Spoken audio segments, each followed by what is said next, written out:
everything is on demand.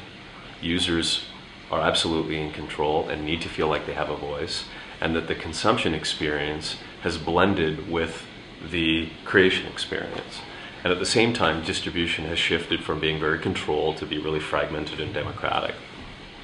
I think that advertisers need new strategies and techniques to thrive in that type of scenario. And that means they need to, first of all, meet consumers where they are, so understand passion-based media and be able to manage the execution of creative programs across a really broad set of environments. They need to create advertising that's like an onion, so there's lots of layers. People can choose to engage at different levels, and they can choose to participate. And I think doing that is very complicated technologically, and it's very complicated strategically, and that's really what we focus on, and that's how we help brands.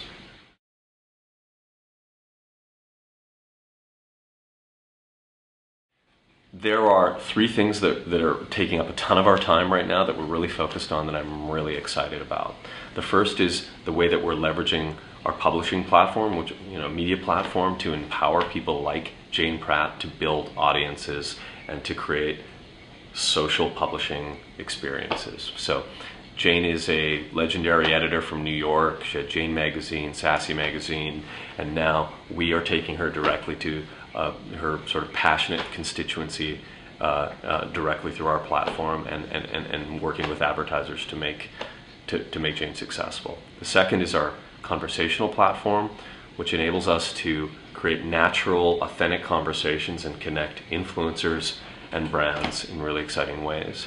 And I think third is how we're packaging media, how we're bringing together voices, content, conversations with really creative ideas to build simple to execute programs around major cultural events and sporting events.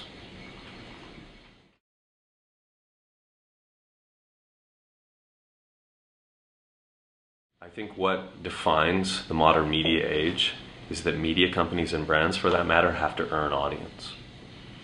What that means is that unlike the previous era in media where you had access to audience via a place on the dial or a place on the magazine rack, now we have to earn it with great content and by leveraging social channels to build audience organically over time. Those that understand how to leverage social end up lowering the cost of their media model and expanding their influence exponentially. They also create opportunities for advertisers. I think that Huffington Post is a great example of a company that is able to use social channels to build audience. I think you see it with other companies like NPR, like BBC, and even media companies like TED. So an ability to tap into social, to expand audience, to lower the cost of building audience, and to create new opportunities for advertisers is really key to a modern media company. Making ads more social, I think, involves a couple simple things, simple conceptually, but very hard to execute. The first is sort of a universal rule in getting consumers to participate in anything is to make participation easy and less friction-filled. So making it very simple for someone to take an asset, whether that's a video or content or any aspect or interactive component, and share that and make that part of their identity and make that part of their creation process is absolutely key.